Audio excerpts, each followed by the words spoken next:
Hello, welcome to another episode, a full circle with me, Onyx. And I want to talk more about shamanism and BKS Iyengar Yoga, the founder of Iyengar Yoga, Hatha Yoga system. In his Book of Light, when he was talking to the teachers that would possibly learn yoga and go out and teach it, in his book, I read this like when I was in high school, so that was like 20 years ago. Um, but I remember he said, you can only teach what's authentic to you.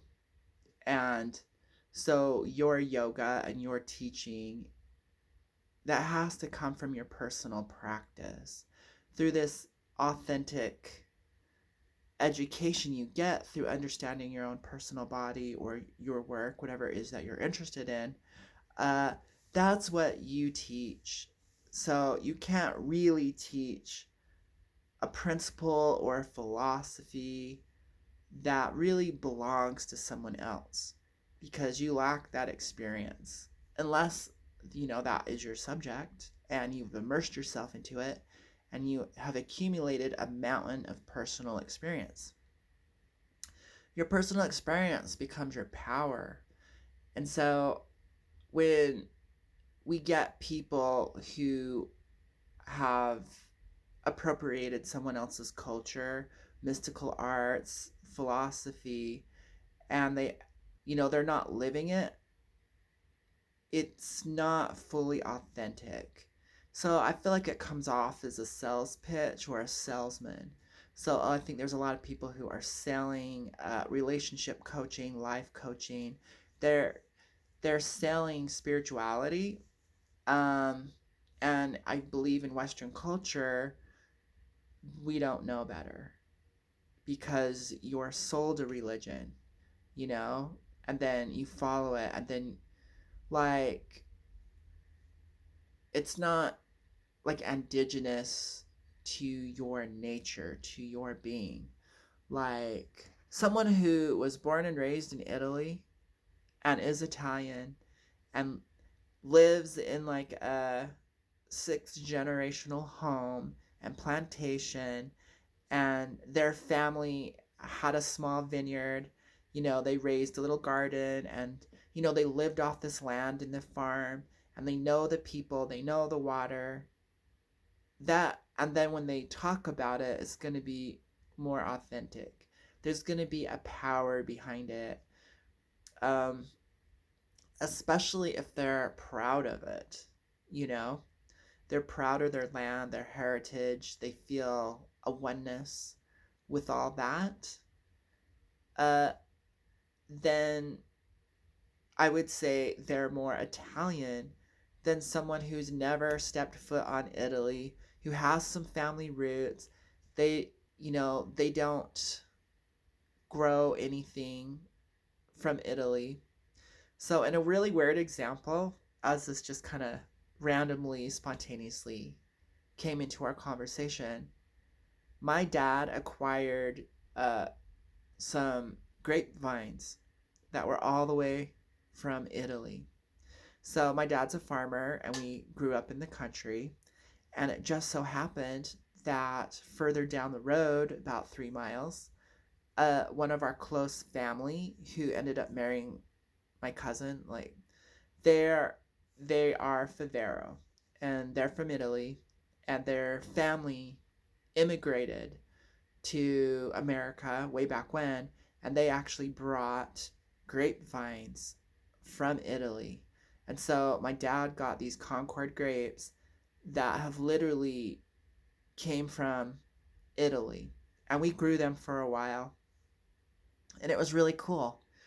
And so literally it was handed over, the plants, these starts, these branches, however it was, from this cute little old Italian man who was in love with my grandma.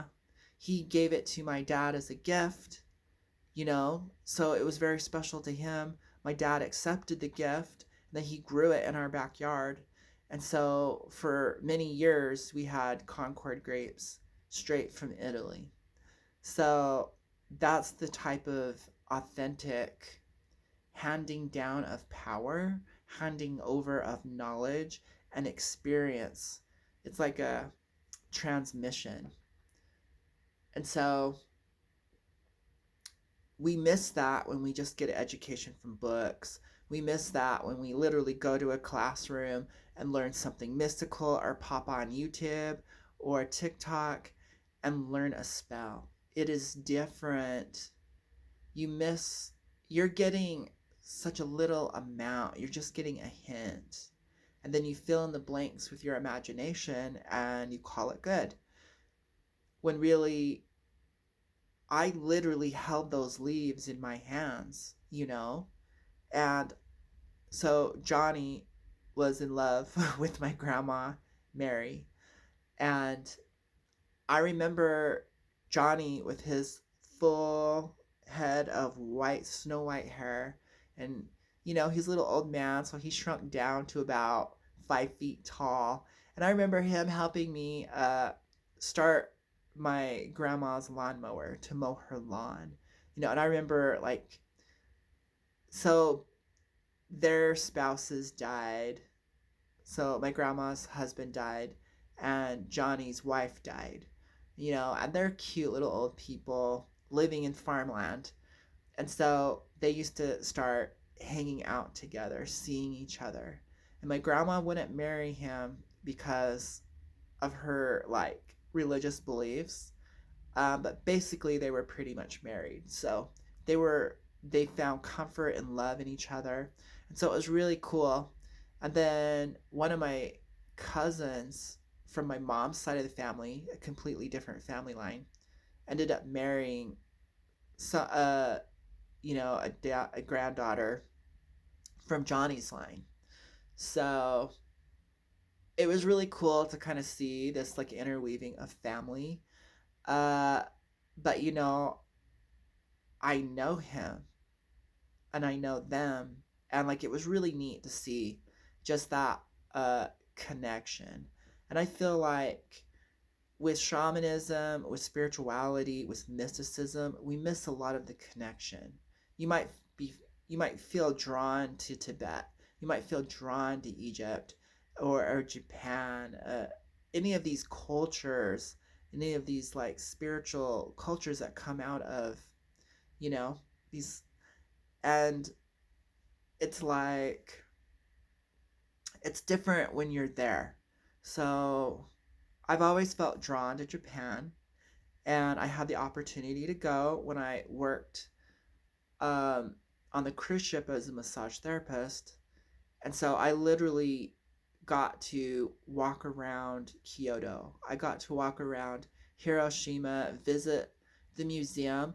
I got to go off road, walk down, you know, I like walked down over to the river and saw broken dishes, broken teacups, broken chinaware. Uh Down by the river, and I think they, and then just to see the pictures and to be at ground zero, I got to see the flame, the legendary flame from the burning Hiroshima bomb, and the flame is still lit and it's enshrined. I got to see that. And so when I think about all that, it's more visceral, it's more real, it's more powerful. I got to visit the the tea factory where they make Japanese tea, and then I was gifted some tea. And then, you know, when I was in China, also I was gifted tea and got to see the tea factory, like how this famous tea is made. I got to sit down and do tea ceremony, and to like literally be there, smell the air, see the people of all different walks of life on foot, you know, to immerse yourself into a culture, you get a different type of education that books, imagination don't offer you. So, with your spiritual practice, the same thing. So, a lot of people, I feel like shaman is a very generic uh, thing, kind of mainstream. And I feel like everyone has the ability to, at different levels, exercise their inner shaman, invoke that archetype. Yeah, like these patterns, we all can be. We can all role play mom. We can all role play dad. We can all role play goddess. We can all role play diva. We can role play Tarzan. And another character would be the shaman. You know, pull it out of your infinite pool of archetypes. But then I feel like some people are truly called to that. And that calling, so the call of the shaman, happens in various ways. And I would say a lot of shamans don't realize they're shamans, maybe never will, or they get stuck somewhere on the path.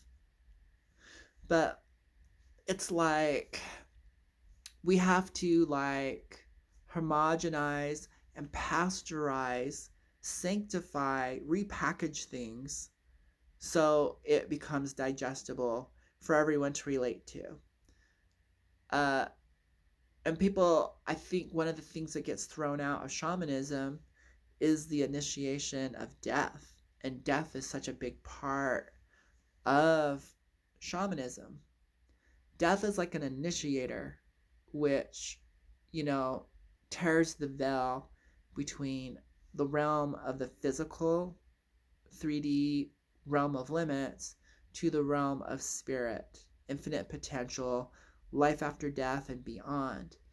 And so, in a weird way, a shaman has to be specialized or have the ability to move with confidence and with ability in our 3D world and also in the realm of spirit. The realm of spirit could also be the realm of the stars. You know, we can be like a galactic shaman. Who knows? Uh, so the same qualification is for a wizard as well. Wizards tap into a different level of reality and bring back that education. So Einstein literally dreamed E equals mc squared, used dreams and visualization and imagination. Nikola Tesla used dreams, visions, and, you know, imagination, visualization to construct his stuff in his mind's eye. So this so there's different levels or specializations. And so we're all using our wizarding shamanic self, but it's a means to an end. So Einstein used it in science, you know, and I would say technology and innovative. Tesla is a good example of science and technology. So people are using it in the business world. People are using it to parent when you're tapping into this other level. But we tend to think of shamans as someone sitting in a rainforest, um, or someone like in a, you know, out. We tend to think of someone with like war paint on and indigenous, like tribal, aboriginal to that culture, native to the land. And it has roots there. And I feel like the past has something to offer, but we fail to realize our environment has changed. So what does our environment offer us now? We're not recognizing the shaman and the mystic in the city, you know, present today. We're not recognizing that the shaman is in the corporate cubicle next to you. Uh, the tools that they're working with might be the computer. Um, you know, so I think fiction writers and techno shamans, you know, actors, screenplay, people who are involved in entertainment and the arts, weaving together stories, playing different characters. These are all shamanic techniques.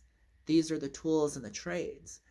And it transports us into another reality of believability, and we get to experience, you know, a fire-breathing dragon with elves and wizards. So J.R.R. Tolkien is a shaman, and he used writing, and in his imagination or his ability to move into another reality, he basically wrote his journey, other journeys that he experienced in Middle Earth. Middle Earth is a real place in the shamanic world. Middle Earth is, so when we look at the structure of shamanism, it's represented by the universal symbol, the tree. And you go down into the tree and the roots and you visit ancestors and power animals, kind of like the underworld, like Hades, depending upon how it is for you. There's a middle world, which is elemental based. So that would be fairies, elves, unicorns, and a mystical environment. Superimposed on that is our reality, 3D world. You go up higher and you hit angels, divine beings, good ancestors, and star people. And so the tree was a map on how to navigate different levels of consciousness, but also different realms. So in all magical systems, there's a belief of different realms.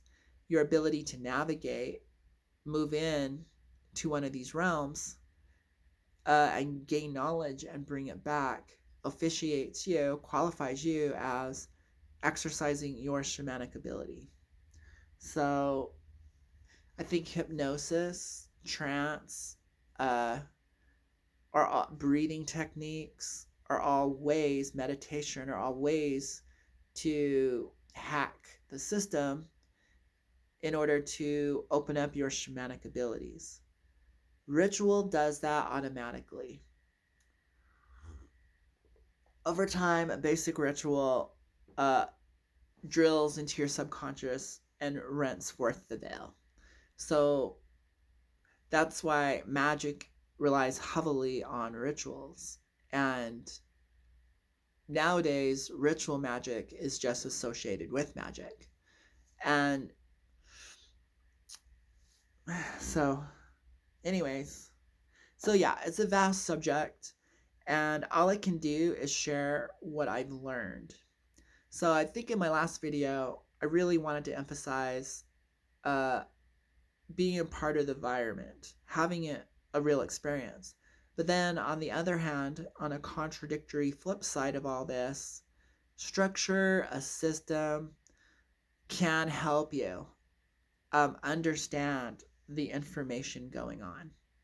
So, because when a shaman specializes, it becomes like a technology. And so when it's specialized in a certain way of mysticism, we kind of got a priest class. We got druids.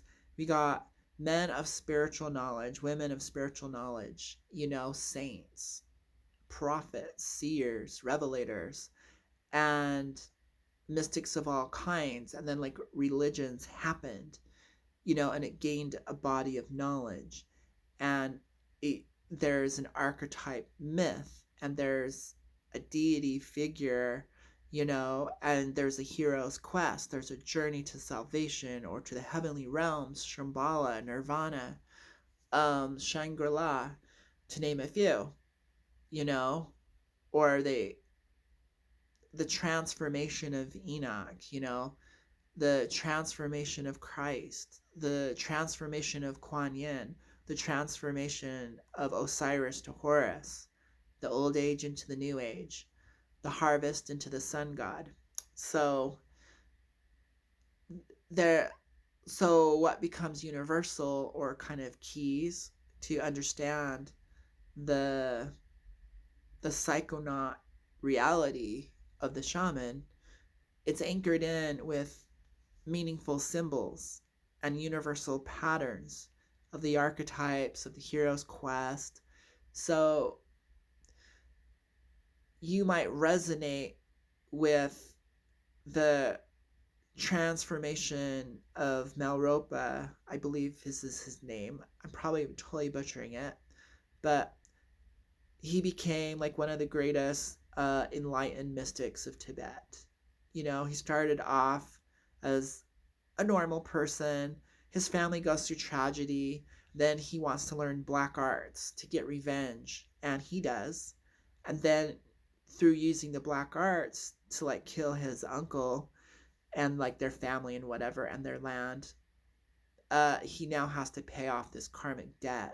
He meets his teacher, and his teacher kind of shows him the way. And then because he learned the dark arts so well and was naturally gifted with it, it gave him this advantage to actually deepen his spiritual practice and ascend more powerfully than others. And so he became enlightened, and he became an immortal sage, and is basically like, he is like the figure in Tibetan mysticism. So that's pretty amazing, and it's pretty true. There a lot of people go from sinner to saint. Like that's an archetypal pattern, from villain to hero. Like an anti-hero is basically what he was. So I think in a lot of modern fiction, anti-heroes became more popular. They have complex characters and people can relate to them. We've all had the feelings of loss, we've all had the feelings of revenge. So I think magic, religion and magic occult stuff, witchcraft, is kind of an initiation into shamanism, and the healing arts can be an initiation too. Psychology, hypnotherapy, they can all be seen as initiations into something that you have within you. That so shamanism is a huge umbrella. It's a huge circus tent full of a variety inside. And what stops people from experiencing it is realizing, you know, you might be a tightrope walker. You might be the gymnast. You might be the ringmaster. You might be the clown. And when you're trying to be a different character, then it doesn't work out and you don't have fun in the circus tent of shamanism and mysticism. So, exercise your strengths. So, I mean, this is such a loaded video. And the way I like to present my videos is very like in disguise, the diamond in disguise. I'm kind of presenting it to you like a lump of coal, but I'm handing little diamonds and keys to people who I guess feel like they need it. Like, because that's the way I like it. uh, isn't it cool to have something wonderful given to you, uh, but not ceremoniously? You know, like it's almost like going into Ollivander's in Harry Potter, and Ollivander from a dusted box picks out your wand. Like he specializes in that. And he gives it to you, but you don't realize it's anything special. You're like, okay, it's just a little wooden stick. Um, but you might realize later how valuable it is to you. So maybe within all this information, you realize something, oh, I was taught that I was supposed to be a tightrope walker. No, I'm the clown in the circus tent of shamanism. Or, you know, so personal symbols is really important. So Christianity gives you a set of symbols. They give you a Christ figure. They give you a storyline, you know, the salvation, miracle, resurrection, Gethsemane, whatever. They give you a God, they give you a heaven, they give you a hell, they give you your morality code, and that's a structure, that's a system given to you, as just an example. So I'm sure in Buddhism they have their codes. They give you a Buddha, they give you enlightenment, they give you meditation, they give you morality, uh, the rules of do's and don'ts. And so they give you a world, but it's not authentically yours. You might relate to parts and pieces, but it may not be yours. So, where do we get the authenticness? We get it from our own life. So, I would say a really good exercise is to view your life as a mythical journey and you're a character, and maybe write it out and look at key points in your life where you were meeting gods, where you were having an experience with the in between, hallmark moments on your journey. And through that, you gained certain symbols. So, right now, uh, I'm looking for a symbol that represents the integrated me in in a non-glorified egocentrical way. I ended up picking a tree. A tree could be me connected to the universe. A tree could be me that when I'm fully developed and I got the goods, I could create an apple and I could give it to someone. A tree could also represent. So that right now is currently my personal symbol, where in the past it was the five-pointed star upside down, or it was alien or something different. Transformations, different symbols, the self can be symbolized. So it's like, yeah, I want some more positivity in my life. Trees, I think, are really good at using that universal sunlight, creating food and nutrients. um, I need boundaries, I think, with bark and those rings, and having deep roots, and also knowing how it's spiritually aligned to the sun.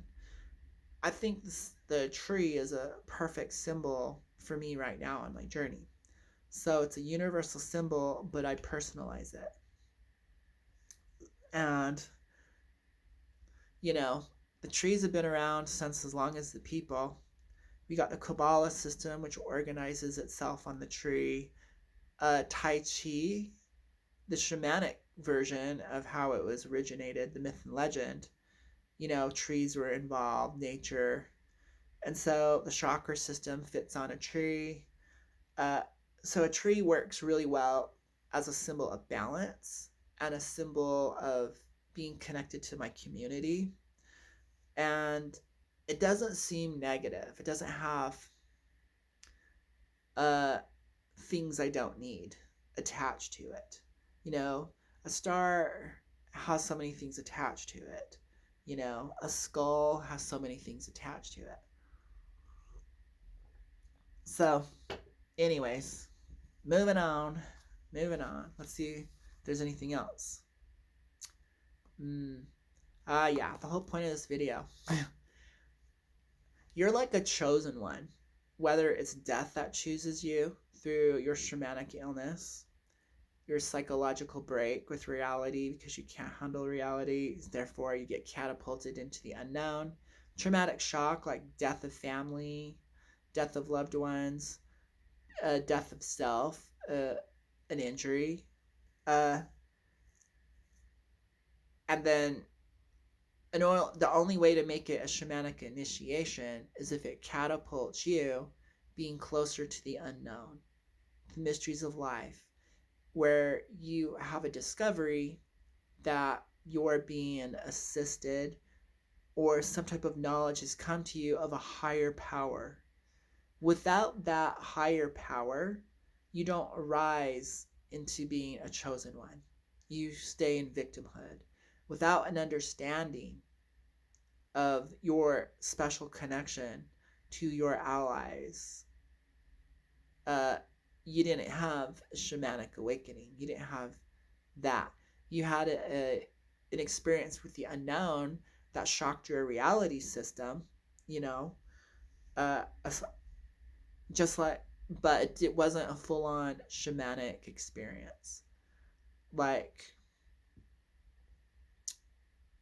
it has to be a visitation of some form of an entity of some way, because it's kind of vague and kind of is vague, but you get an understanding, you get an education that your life is being directed, that your life has a meaning and a purpose.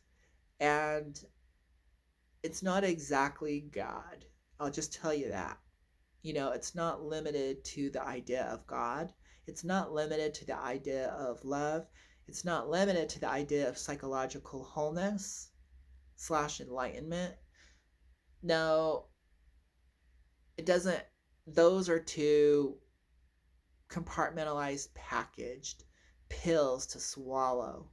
And so, but you it definitely can, you'll have an experience of God. You'll have an experience of love, maybe. It's not necessary. You might have, but yeah. And so the shamanic initiation can happen your whole lifetime. It doesn't just happen at one key event. You know, oh, there's a whole bunch of spirits in my hallway and I need to help them cross over. That doesn't really qualify in my mind, you know, or a couple encounters with power animals or the mystical. Like that opened you up and it was like an invitation into the shamanic world. But did you really go?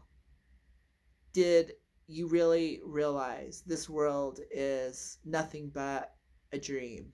It's paper thin, it's tissue paper. And the other realm is bigger, you know? And do you have a life on the other side? Do you have these friends across the veil? Like, do you have two meaningful lives at once? I would think that would be definitely an adeptship into the shamanic experience. And the reason why I think shamanism is so important is because it holds the roots and the keys that are actually holding up your religion, that are actually holding up your mystical arts, whether they be from the great mystery schools or whether they be like folk magic, which I consider voodoo, and I consider um, Wicca, witchcraft. I consider that in the realm of folk magic because it's closer to the people of the town. It's these practices are made for everyone. They haven't been so systemized and specialized that they become a university level. They become so specialized uh, pool of knowledge that we would call it Western mysteries, or we would call it the mystic arts, mystic science